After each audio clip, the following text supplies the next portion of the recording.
Урматтуу көрүүчүлөр, аты жөнүм Жылдыз Капарова. Биздин чет элде долбоорунун бул экинчи чыгарылышы. Биринчи чыгарылышта сиздерге Россия жергесиндеги тажрыйбалуу юрист Гулиза Ахматсияевадан мыйзамга киргизилип жаткан жаңы өзгөрүүлөр тууралуу кеңири маек алып талкуулаганбыз. Бул ирет экинчи бөлүгү. Биз Гулиза айымдын жеке өзүнө токтололу. Дагы бир рет саламатсызбы? Экинчи бөлүгүбүзгө кош келипсиз. Жеке өзүңүз Москва жергесине качан келгенсиз? Деги эле чет өлкөгө качан чыккансыз? Негизи 2007-жылы келгем Россияга, Москва шаарына келгем. Бирок эң негизги биринчи жолу Оренбург шаарына келгем. Оренбург шаарында эжем иштейт эле. Анда мен 18 жашта болчумун. Мектепти бүтүп эле чет өлкөгө аттангансызбы? Биринчи жолу ошо эжеме келип, эжеме жардам берип, ошо Оренбург шаарына келип кеткем да, биринчи жолу келгенде. Андан кийин уже 22 жашымда келдим, 2007-жылы Россия Москва шаарына келдим. Уже Москва шаарында ошол эжелерим чакырып калгандыктан кичине эле аз эле убакытка келип, анан 16 жыл уже Москвада жүрүп коюп турмун. Ошо. Кандай бир окууга келдиңизби же мындай башкалардай эле иштейин деп келдиңизби? Эжеме жардам бергени келгем. Москвага дагы? Эжем кичине мага жардам берип койчу, келип кет деп чакырган болчу. Эжемдин чакан өзүнүн иштери бар болчу, ошол ишканасына келгем. Анан кичине эле бир 2-3 айда эле келип, анан кетем деген ойдо эле келген болчу. Биринчи максат. Бирок ошол нерсе аябай уланып кетти. Москва сизге аябай жаккан окшойт анда. Москва негизи жагат мага, жакшы шаар деп эсептейм. Москвадан эми кандай десем, кээ бирлерди Москва аябай жакшы кучактап тосуп алат экен. Адамдар бат эле максатына жетип, жакшы ой максаттарына аткарылат экен. Кээ бирлерге Москва шаары мындай Россия негизи мындай орчундуу болот экен, кандайдыр бир кырсыктар. Негизи эле мындай ойлойм да, ушул жер котор деп биздин ата бабаларыбыз айтып калчу. Илгерки ушундай бир сөздөр бар го, жер котор. Ишиң болбой атса же кандайдыр бир нерселер болсо жер котор депчи. Негизи бул миграция, ошол малдагы эле миграция экен да. Анан билбейм, Москва жакшы эле жакты мага. Бирок сразу эле жакшы нерселер болуп кеткен жок. Аябай кыйналдык. Кыйналуу менен окудук бул жакта.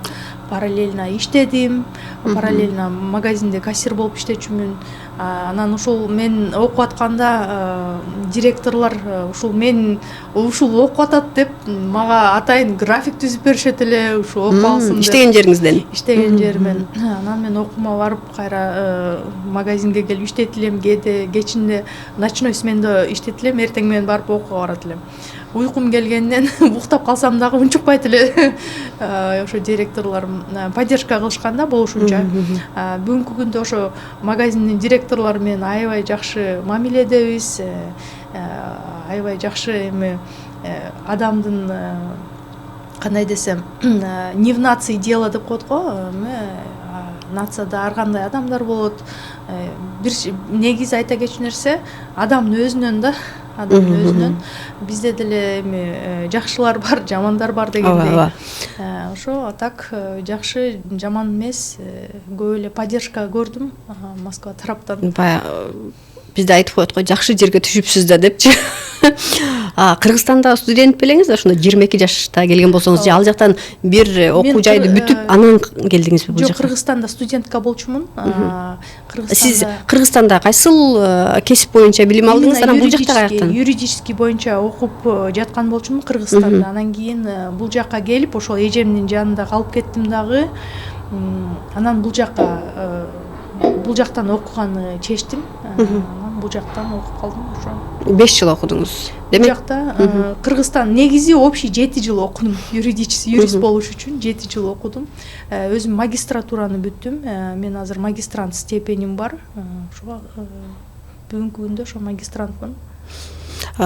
Бир чети ойлонуп, бир чети өзүңүздөн сурайын деп таң калып да жаттым эле. Россия жергесинде юридикалык компания ачып иштөө оңой эмес, албетте. көрсө сиз бул жакта окуган дагы турбайсызбы? Окуудан кийин эле мындай бир юридикалык ошол кесибиңиз менен иштеп баштагансызбы же мындай бир мигранттар иштеген кошумча подработкаларда, башка жумуштарда дагы жүрдүңүзбү? Себеби компанияны ачканыма аз эле болду деп айтып өттүңүз да. Негизи мен окууну бүткөндө эле укмуш мени жумушка алып эле баары жакшы болуп кеткен жок. Кыйналдым аябай. Адвокатский контораларда иштедим орустар менен, жана ошондой эле параллельно кыргыздар менен иштеп баштадым. Кыргыздар менен иштеп баштаганын бир себеби мындай болуп калды, бир круглый стол, бир форум болуп аткан. Ал жактан бир кыргыз кыз менен таанышып калдым. Ал кыз элим үчүн деген эмеси бар экен, өзүнүн WhatsApp группасы бар экен, ушу активистка кыз экен да. Анан ошол сен кыргызсыңбы деп ошентип, ооба кыргызмын десем, сен эмне кылып жүрөсүң тиги орустардын арасында, бизге жардам бергиниң, бизге ушундай юристтер керек деп ошентип мен айтып атпаймынбы, кыргыздарга деген мындай кыйынчылык деле жокко, биз патент төлөбөйбүз, кыйынчылык жок, только трудовой менен жүрөт. Мындай бир да проблема жокко кыргыздарда деп ушундай эсептечүмүн да.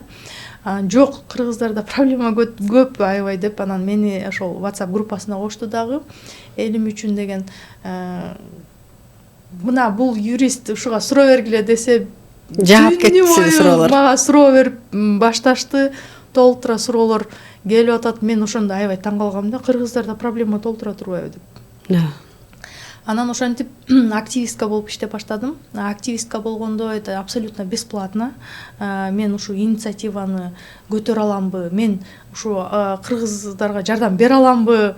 Мен негизи эми бул юридический нерсени окуганын себеби мен өзүмдү защита кылганды окугам да, мындай өзүмдүн укугумду билүү үчүн, жана ошондой эле семьямды коргош үчүн. Андан кийин ушу элдерге ушу мен элдерди коргой аламбы деп, мекендештерди коргоого туура келди деңиз.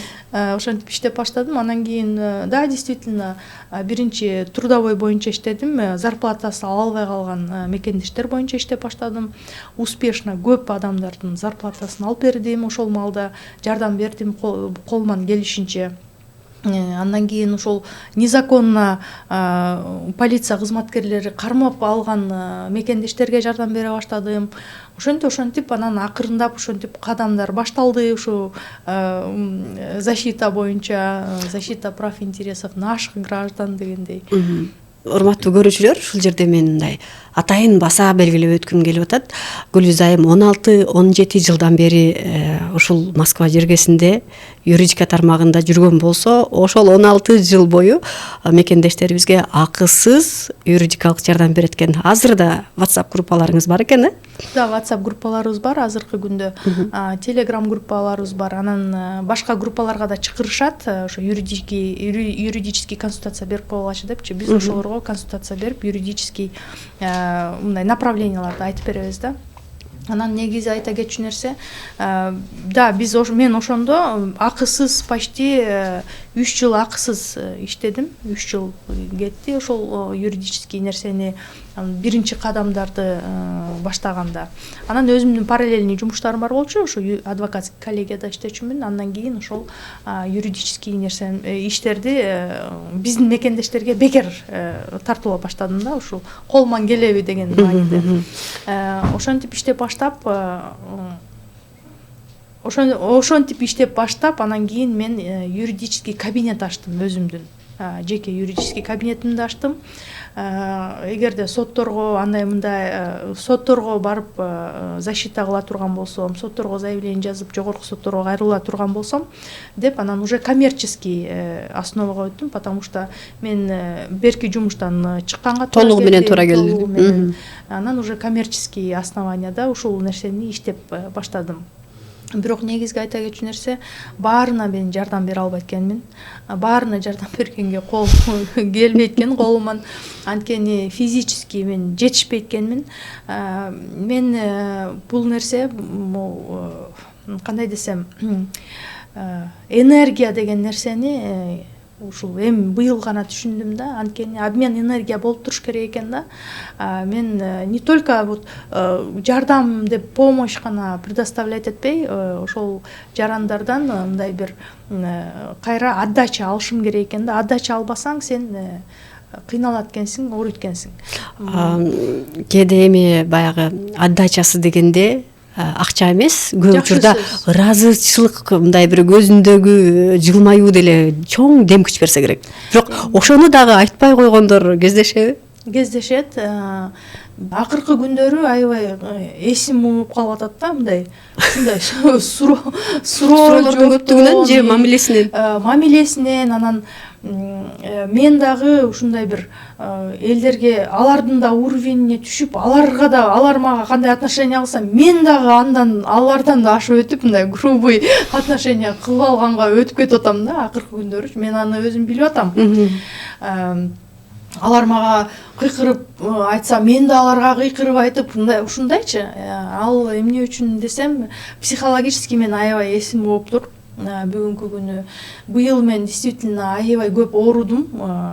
Ушу энергиям жок калды да, мындайча айткандачы, мындай аябай эсим болуп, энергиям жок калды, аябай оорудум. Көзүмөн операция болдум.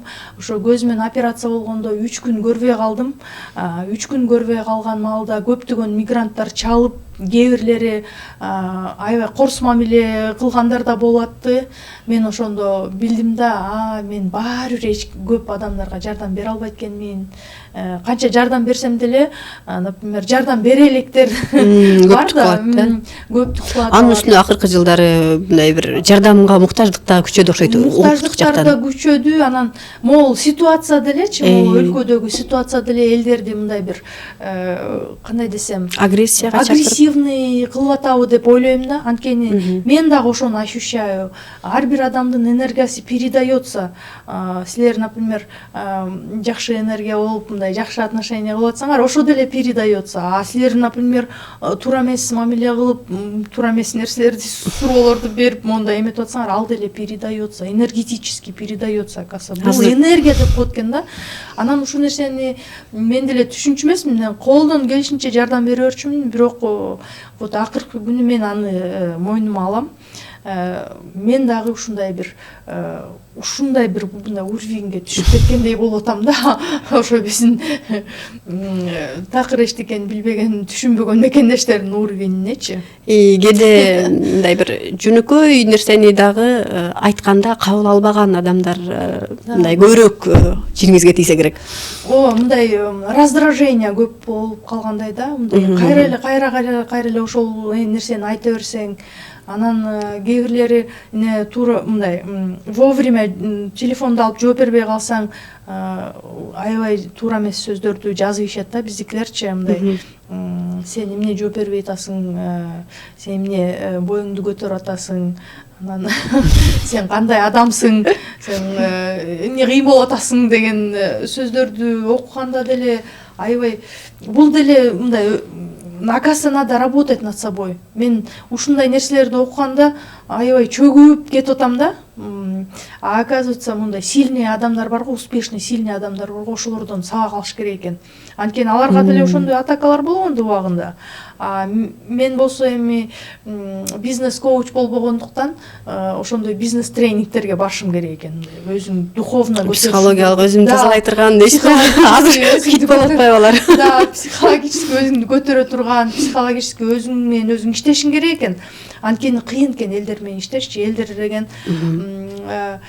сен бир жериң туура эмес болуп калса эле сразу айтып чыгышат, же жазып чыгышат, же жамандап чыгышат.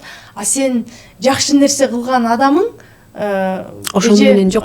Ошону мындай айтып чыкпайт экен да көпчү. Мындай уялам мен, ооба рахмат, жакшы жардам бердиңер, ооба, бирок силерге мындай интервью бере албайм, мен уялам деп коюшат да. Ал эми сен бир жаман жериңди же какой-то бир косягыңды көрүп калган адам сразу сени ушундай бир чыгарып, басырынтып, ушундай башташат экен да.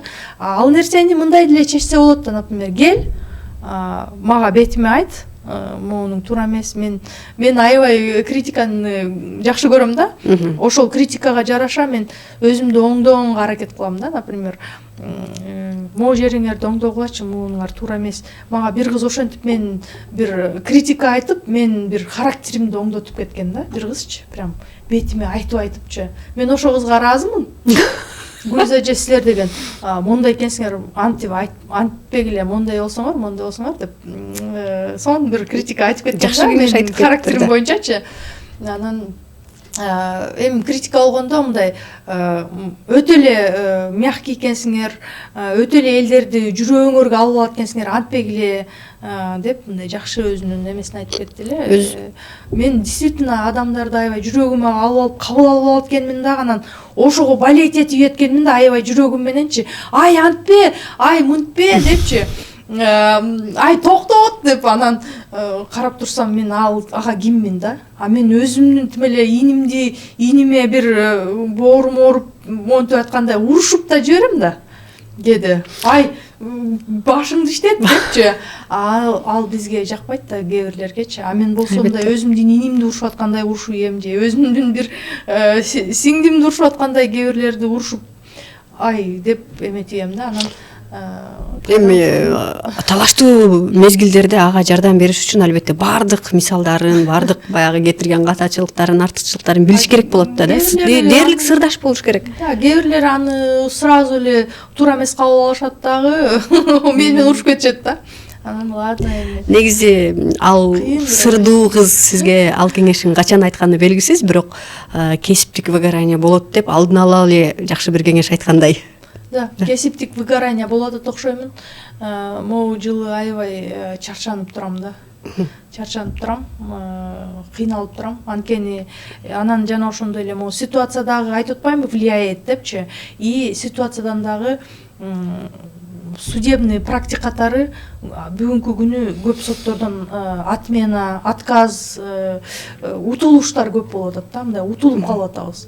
Ошол дагы мага аябай мындай оор тиип атат да. Өзүңүздө баягы маанайыңыз жакшы эмес кезде баардык ишиң арка кете бергендей боло берет го өзү дагы. А так биз ушул эле закон менен, ушундай эле основания менен утуштар көп болот эле дагы.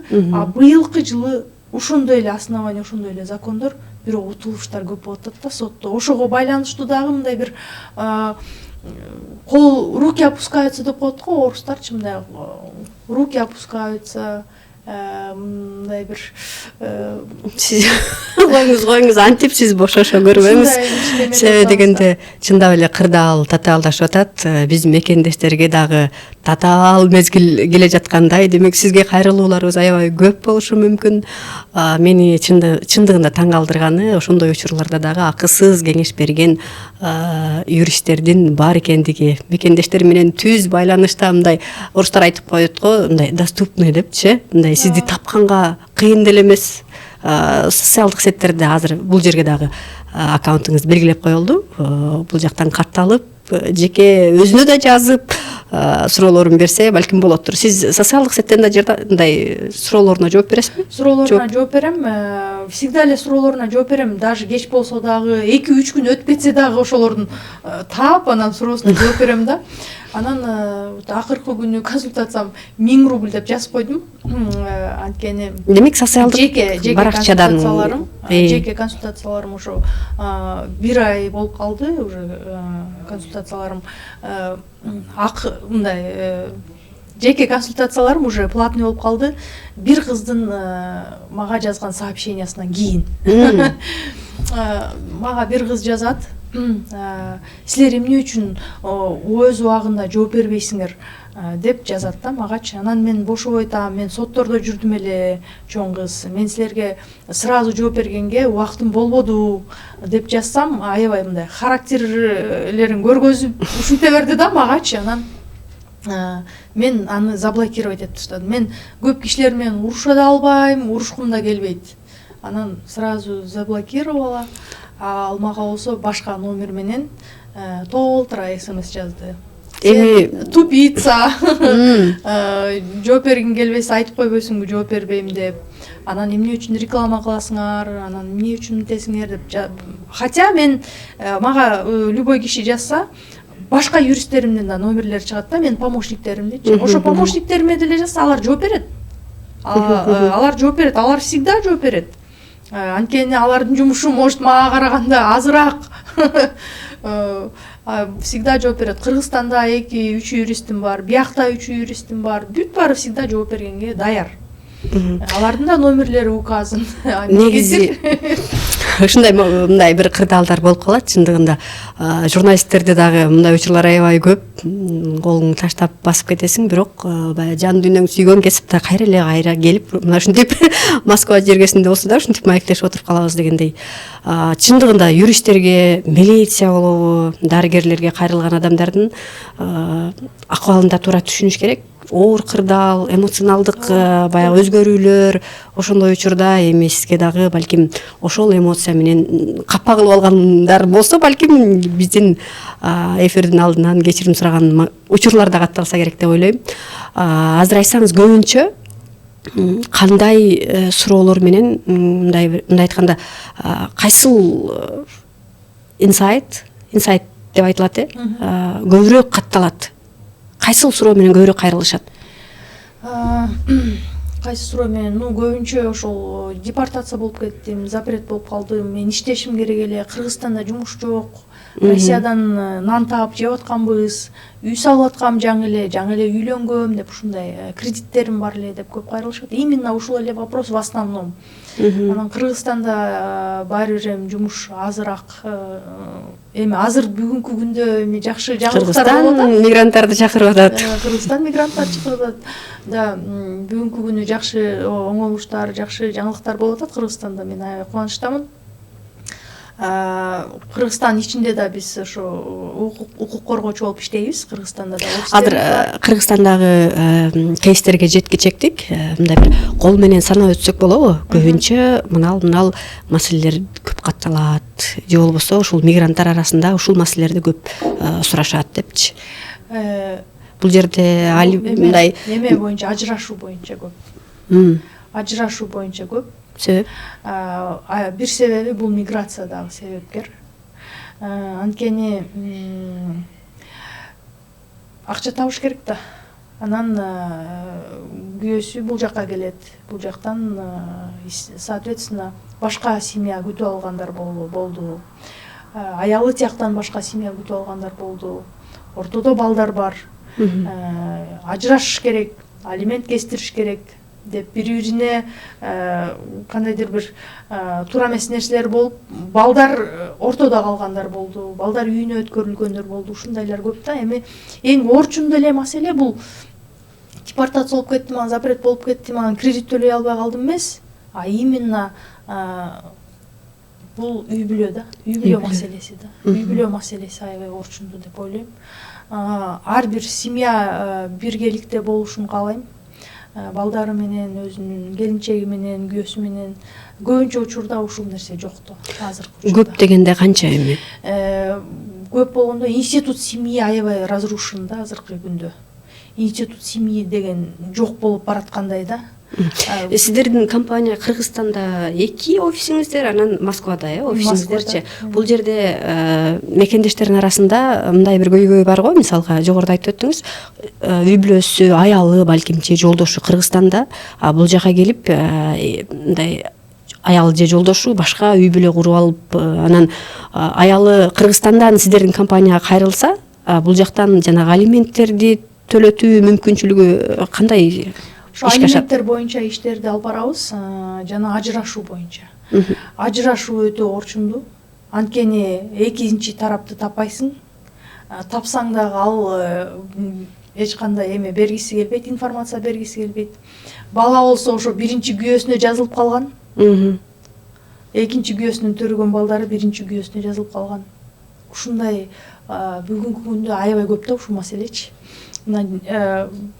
Ушул эле айда айта кетейин, октябрь айын айта кетейин. Октябрь айында 4 разводдун решениясын алдым. 4 разводдун решениясы, эми бул целый семья болуп атпайбы? Ар бирөөнүн ар кандай тагдыры, ар бирөөнүн өзүнүн бир историясы бар да. Бир семьянын историясы бул экөө жашашкан, балалуу болушкан, ажырашып кеткендерине 10 жыл болгон. Бирок ЗАГС кесилген эмес. Аялы башка күйөөгө тийген. Тиги баласы биринчи күйөөсүнүн атына жазыла берген. Канча атына жазыла берет? Кыргызстандабы же? Анткени ЗАГС кесилген эмес да. Бияктын ЗАГСтары чыгып калат да базадан. Экинчи история бул дагы ажырашып кетишкен. Тиги жараныбыз башка күйөөгө тийген, 2-3 баласы бар. Бул байке болсо башка аял алган, тоже 2-3 баласы бар, бирок экөөнүн ортосунда ЗАГС кесилген эмес. Ушундай кызык жашоолор боло берет. Кызык. Булардындай айта берсек саны бүтпөсө керек. Азыр эки тараптуу иш кылып атабыз. Ошо Кыргызстандан да ЗАГСтарын кестирип, анан алимент, анан бияктан ЗАГСтарын кестирип атабыз. Бияктан ЗАГС алынган болсо, кыргыз тараптан документтерин алып келип, в общем, аябай көп да, жумуштар, объемный жумуштар, аябай долго, бир жылдап соттошосуң, ушундай иштер көп. Мен Москвага келгенде бир нерсени байкадым. Биздин мекендештер мурдагыдай мындай бир кошумча иштерде же мындай бир кара жумуштарда эле эмес, чоң бизнестерди ачып, бул жакта дагы ишкердүүлүгүн активдүү жүргүзүп, мындай отурукташып калышыптыр да. Алардын арасында кандайдыр бир салык менен байланышкан маселелер дагы көп катталса керек. Сизге кайрылабы ушундай учурларда? Именно салык маселеси болгондо кандай? Дерлик ишкерлер менен байланышкан кандай маселелер бар дегеним. Бүгүнкү күндө ошо легальный бизнес Российской Федерации деген менин өзүмдүн немем бар. Кандай десем, бизнес план. Ошо бизнесмендерге жардам берүү иретинде. Алдын ала консультация. Алдын ала консультация. Легальный бизнес болгондо бул кандай? Көпчүлүк мекендештерибиз бизнестерди ачып алышат дагы, бирок ошол документация жагына келгенде туура эмес да, көпчүлүгүчү. Жумушчуларын жумушка орноткон эмес. Жумушка орнотпогон үчүн ар бир мигрантка 800 миңден штраф алат. Бияктан Штраф алгандар барбы? Штраф алгандар бар. Бүгүнкү күнү бир эже келди, 6 миллион штраф жазылган экен уже атына. Ушундайлар уже кайрылып атат. Ал эже ошо строительный фирма ачкан экен, ошо стройкага балдарды алып иштетишкен. Ал стройкага внезапно проверка келип, ошол ар бир жаранга 300 миңден штраф салынган. Жана ошондой эле ошо чоң компанияларды ачып алышат, бирок ушул документ жагына келгенде көп мындай внимание кылбай коюшат да, ошонун негизсиз штрафтарды алып, негизсиз туура эмес иштер болуп кетип атат да. Ошонун алдын ала боюнча биз ушундай бир проекттерди түзгөнбүз, консультация берип турчубуз. Ар суббота сайын мен офистен кичинекей кандай десем, форум сыяктуу өтчүмүн. Ар бирөөнү түшүндүрүп, легальный бизнести кантип алып барыш керек, эмне документтер керек, кандай нерселерди көзгө алыш керек, ошолордун баарын тең бир сыйра элдерге айтып кетчүбүз. Мекендештерибиз Орусия жергесинде, анын ичинде мегаполис болгон Москва шаарында өзүнүн бизнесин жолго коюп алганы, бул мыйзамдуу жолго коюп алганы өтө жакшы нерсе. Ошол эле учурда акчасы болсо дагы Москвада бизнес кылуу, мындай айтканда, биздин колубуздан келбейт деп коркуп жүргөндөр да болушу мүмкүн да. Аларга сиз мындай бир кандай кеңештерди айтат элеңиз? Канчалык Москва бизнесмендерге укуктук жактан шарт түзөт жана мүмкүнчүлүк бар? Негизи да Москвага келип бизнес кылуу бул өтө кыйын. Бирок биздин мекендештер аябай смелый. Биздин мекендештерибиз аябай креативный. Көптөгөн мекендештерибиз бияктан успешный болуп, жакшы бизнестерди алып бараткан мекендештерибиз аябай көп. Аз эмес, аябай көп деп эсептейм. Анткени ушул эле жаш кыздарыбыз көптөгөн салон красоты ачып иштетип атышат. Массажный салон ачып иштетип аткандар бар, хиджама деп ачып алып иштетип аткандар бар. Даже частный домдорду алып ошолорду арендага берип иштетип аткандар бар.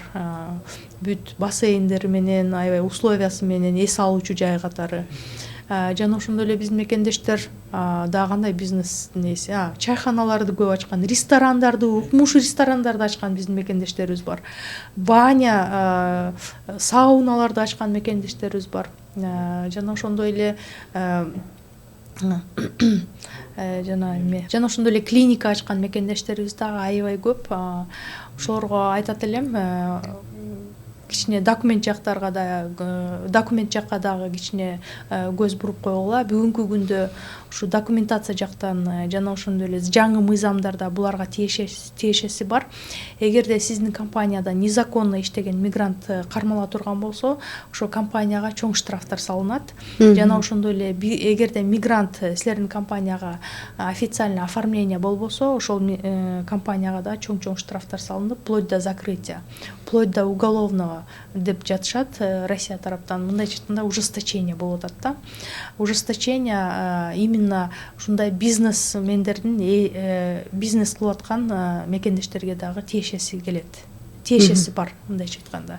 Бүгүнкү күндө не только мигранттарга, а бизнесменди көбүнчө Россиянын гражданствосын алгандар алып барышат да. Бул индивидуальный предпринимательство Кыргызстан жараны бар адамга ачылбайт. Только российский жарандыгы барга. А российский жарандыгы ошону ачып алышкан, бирок көбүнчө учурда ошо биздин мигранттарды жумушка официальный алышпайт да. Эгерде ошол мигранттарды жумушка официальный албаса, ошол жараныбыз дагы как директор компании, как генеральный директор жооп берет закон тараптан. Ошон үчүн ошол учурду да карап койсун биздин мекендештер да. Насчет того, что көптөгөн бизнестерди ачып атышат, это молодцы, но нужно еще и документация жактарын да карап коюш керек бүгүнкү күндө. Маегиңизге чоң рахмат. Мекендештерибиз үчүн баалуу жакшы бир кеңештерди айта алдык деген үмүттөмүн. Урматтуу мекендештер, биздин каналга катталыңыздар. Кандайдыр бир суроолор боло турган болсо, же Гүлзай менен байланыш түзгүңүздөр келсе, комментарийге пикир калтырыңыздар.